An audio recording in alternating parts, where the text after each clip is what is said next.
Ceci est un livre audio autogénéré par Google. 9. Introduction. C'est à Viareggio, une des plus belles plages de la Versilia en Toscane, que j'ai fait la connaissance, au Bagno Amelia, du docteur Umberto Marianelli et de sa famille. Cette station balnéaire était fréquentée par des Florentins et des habitants des petites villes industrielles proches de la capitale artistique de l'Italie. Nos enfants avaient sympathisé, et nous les parents également. Je m'entretenais volontiers avec Dina, sa femme.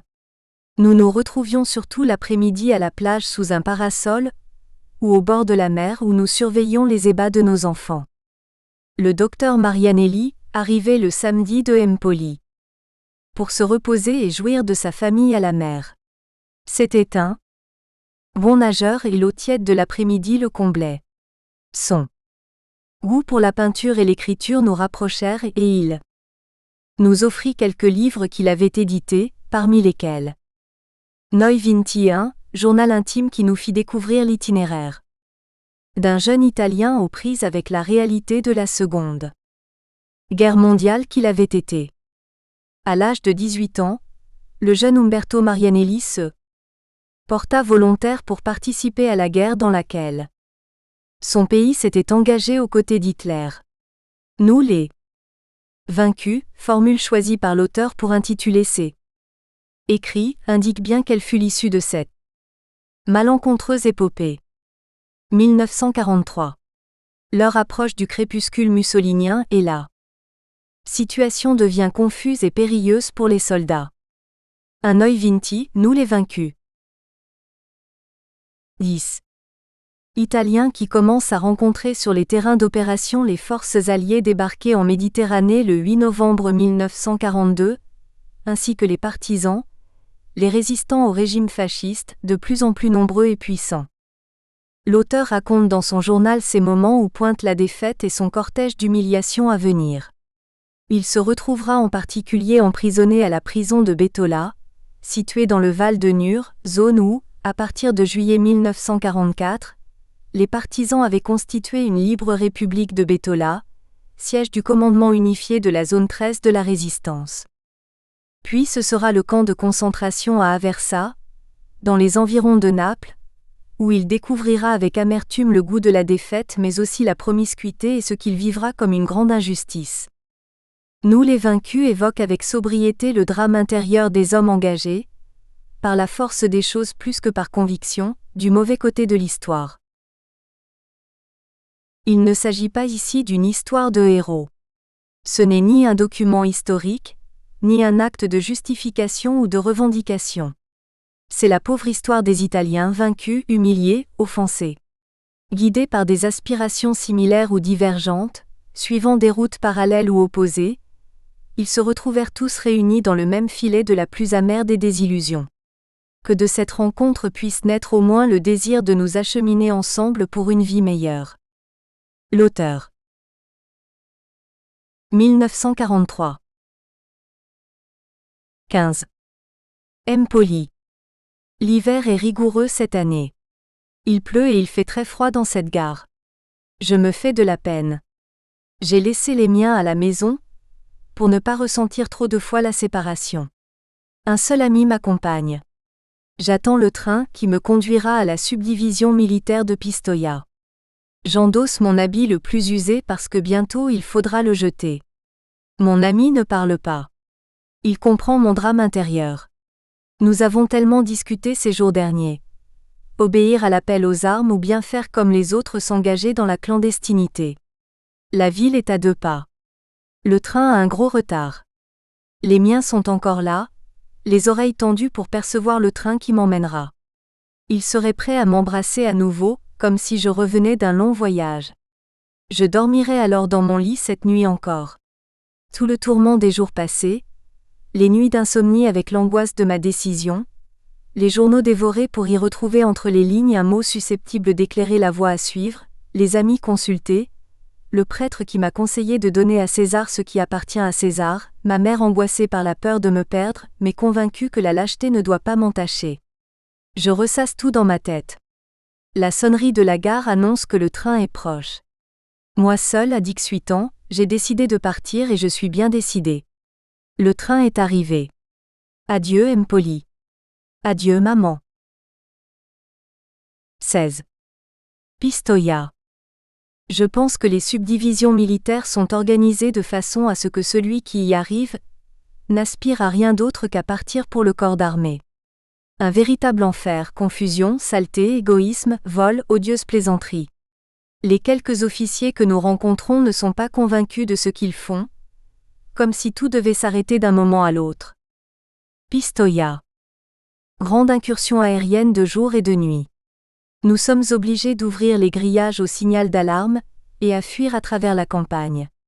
Je suis seul dans un champ loin de la ville. Il fait nuit. Je pourrais m'enfuir. Peut-être que mon dégoût des incursions provient aussi du fait que durant celle-ci, je suis tenté de m'enfuir. Je devrais parcourir 60 km à pied à travers la montagne. Je n'ai fait aucune connaissance.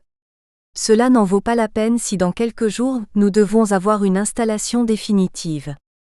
Et puis personne ne parle. Chacun a un plan, on le voit bien.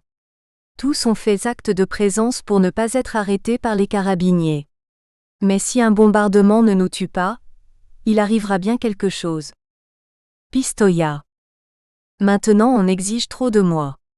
Seul comme un chien, sans une lettre des miens, avec un ordinaire de cochon et une couchette pleine de saletés de toutes sortes. À chaque heure un appel. Tu prends tes affaires sûr d'être. 17. Dans la liste de ceux qui sont destinés au corps d'armée, et tu retournes dans ton lit au camp en attendant d'avoir plus de chance la prochaine fois. Il y a déjà 15 jours que j'attends. Mais ont-ils une idée claire de ce que nous devons faire? Je regarde autour de moi. Je suis le seul étudiant parmi ces désespérés. Pistoia. Une rumeur s'est répandue dans le district. Il paraît que l'on nous garde ici pour expérimenter, pour voir combien répondent à l'appel. Vu que nous ne sommes que quelques-uns, on aurait décidé de nous renvoyer tous chez nous. Je ne crois pas à ces facilités. Les Allemands aiment les jeunes gens. Je ne vois certainement pas comment une armée puisse être constituée d'éléments comme nous.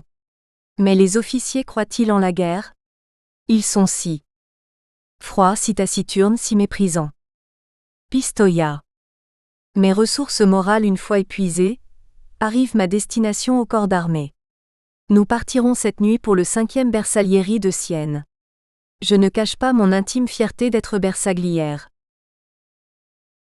1944. 21. Siena. Enfin un peu de soleil. Nous sommes nombreux sur la place de la belle caserne.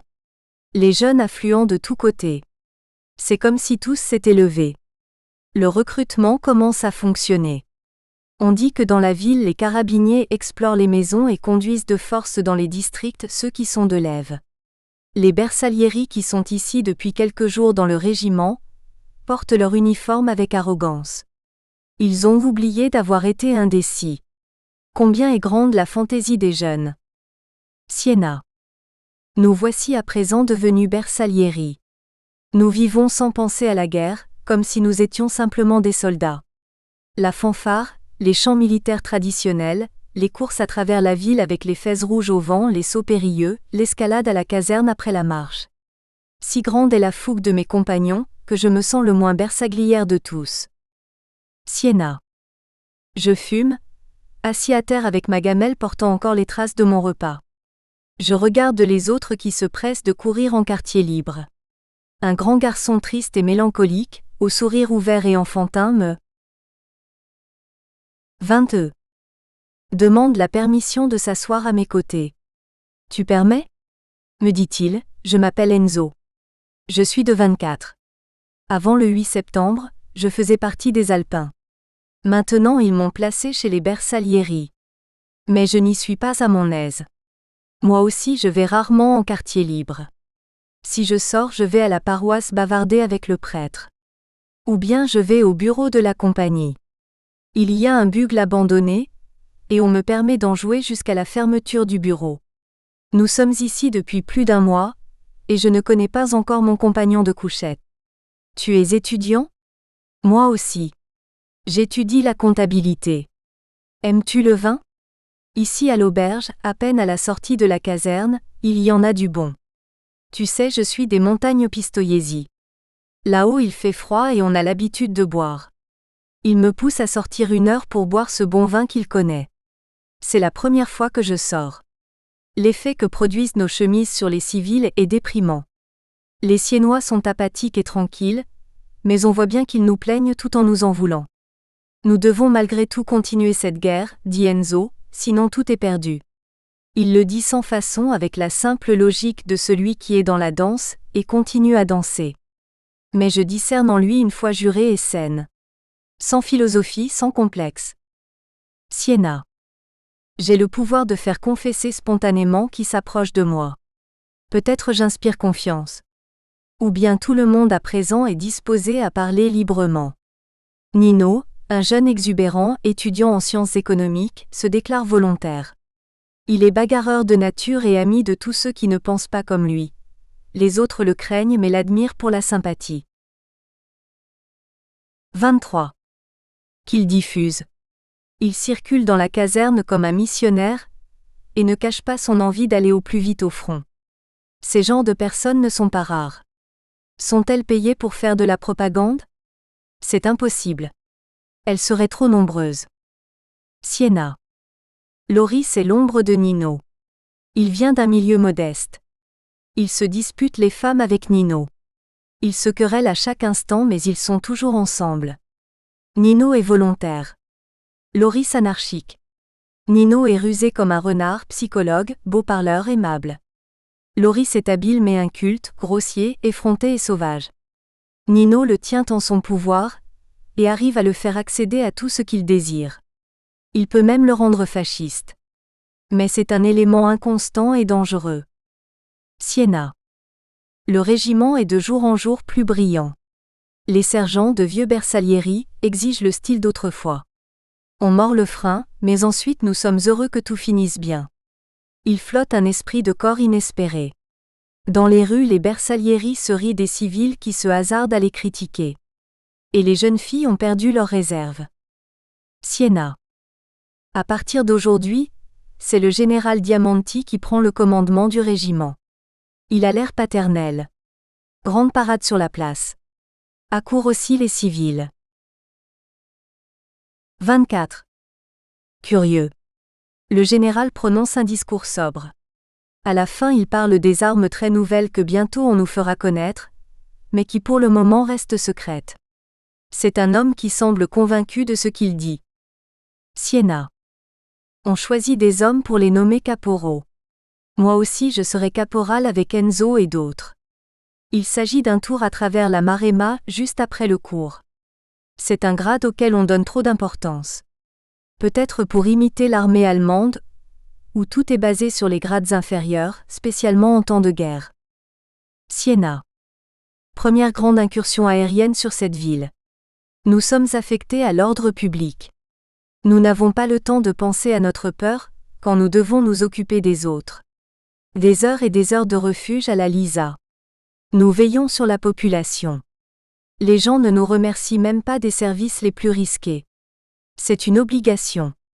Une femme me crie au visage que nous sommes des gens sans cœur et sans famille, que tout ce qui arrive est de notre faute.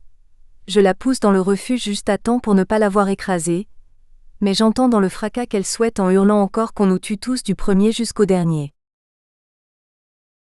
25. Sienna. Nous partirons cette nuit pour la Maremma. Nous sommes 30 Bersaglieri, choisis dans tout le régiment. On dit que c'est un honneur. C'est certainement une marque de confiance parce que pour la première fois, on nous consigne les armes. Je ne sais pas qui pourrait nous craindre, si nous ne nous en sommes jamais servis. On nous donnera des instructions pendant le voyage. Et si nous sommes attaqués à peine sortis de Sienna? Quelle honte! Mais qui pourrait nous attaquer? Nous sommes ici depuis 2 heures. Arrive le général Diamanti. Il nous dit seulement, soyez des Bersaglieri. Nous grimpons sur le camion et nous chantons à tue-tête à travers les rues de la ville. Roccastrada. Comme elle est rude, triste et pauvre la Maremma. Je ne cache pas ma crainte que depuis ces collines on nous tende d'un moment à l'autre une embuscade. Mais nous ne croyons pas aux partisans. Pourtant le lieutenant se tient sur ses gardes et il est sérieux. Nous sommes des jeunes gens. Rocastrada. Nous étions attendus. Une banderole à l'entrée du village nous souhaite la bienvenue. C'est un jour de fête et il y a foule sur la grande place. Tout le monde semble heureux de nous voir. Les jeunes filles nous lancent des fleurs, nous serrent les mains. Nous avons l'air de libérateurs. Je commence à comprendre le but de cette excursion. Faire la démonstration que l'armée se reprend pleinement, pour attirer les retardataires, rassurer et encourager ceux qui la soutiennent et faire peur aux rebelles. 26. Campagnatico. Celui qui a plus d'enthousiasme parmi nous, c'est Arrigo. Il est livournais, étudiant en droit. Je l'avais à peine remarqué à la caserne, parce qu'il a toujours été affecté au bureau. Enzo dit qu'il est le fils d'un personnage important. Il est cordial, sincère et parle bien. Je le trouve dans un bar en train d'écrire. Surpris par la longueur de son texte, je lui demande s'il écrit un roman. J'écris à ma fiancée. Je le fais tous les jours. Loris dit qu'il ferait mieux de s'occuper des femmes. Arrigo rit sans se fâcher comme s'il ne pouvait pas lui faire comprendre certaines choses. Il me dit qu'il espère aller au front. C'est un poète. Il me parle longuement de sa fiancée comme un obsédé. Il y a beaucoup de monde autour de nous, mais lui n'hésite pas à exprimer à haute voix des sentiments si intimes. Il ne le fait pas pour se faire remarquer. Il vit dans un monde à part. Il reste volontiers avec nous, mais par la pensée il est toujours ailleurs. À peine nous abordons quelques jeunes filles, comme un étranger il nous attend quelque part. Paganico. Je porte encore à la boutonnière la fleur qu'une jeune fille m'a offerte à Campagnatico. Elle était très belle. Il fait nuit. Ce pays de bergers est triste et brumeux. C'est à peine si les gens nous remarquent. Je suis de garde à la porte du village et je me sens mal à l'aise. Ces hommes mal vêtus, qui rentrent des champs à une heure si tardive, sont taciturnes et fixent toujours leurs yeux à terre. On voit bien qu'ils ont été rassurés par leurs femmes avant de rentrer. De loin me parviennent les chants désordonnés des 27. Camarades qui s'en donnent à cœur joie dans l'unique taverne. Pitiliano. À quelques mètres du village, 2 carabiniers viennent à notre rencontre. Ils font signe à notre camion de s'arrêter. Ils sont armés par nécessité. On nous donne l'ordre de mettre le casque et de ne pas chanter. Ici l'air sent la poussière. Le sergent nous met au courant de la situation. Cette nuit, les partisans avec des Américains et des Anglais, libérés des camps de concentration, ont pris d'assaut le village. Il y a eu un combat féroce entre les carabiniers et les soldats encerclés dans la caserne. Nous arrivons lentement au village qui dans le brouillard nous apparaît comme une vision. Il est construit sur la roche et semble un paysage de conte de fées. Les gens parcourent les routes disjointes en montagnes russes avec les mulets. On nous a donné l'ordre de ne pas marcher tout seul et de ne pas déranger. Nous aurons droit à beaucoup d'heures de garde parce que le couvre-feu est fixé au coucher du soleil. Les soldats nous offrent à dîner dans la caserne qui garde encore les traces de la bataille de cette nuit. On nous donne trop de vin. Il est sec, on le boit sans mesure. Mais il nous monte à la tête et nous endort peu après. J'ai une terrible envie de dormir à présent que je suis de garde dans ces mystérieuses ruelles. Je pense à Arrigo qui n'a pas l'habitude du vin. Lui aussi est de garde. Mais à cette heure-ci, il dort profondément le fusil en bandoulière. Il était ivre et il chantait tout à l'heure. Il riait et il buvait. Lui si sérieux et pondéré. J'espère seulement que les rebelles nous laissent en paix. S'ils nous attaquaient, ils nous tueraient tous dans notre sommeil. Demain nous intégrerons le régiment. 28. Siena. Mauvaise nouvelle de toute l'Italie. Les bombardements se font toujours plus fréquents et meurtriers. Ils sont en train de nous détruire. Chacun de nous aspire intensément à accomplir un exploit.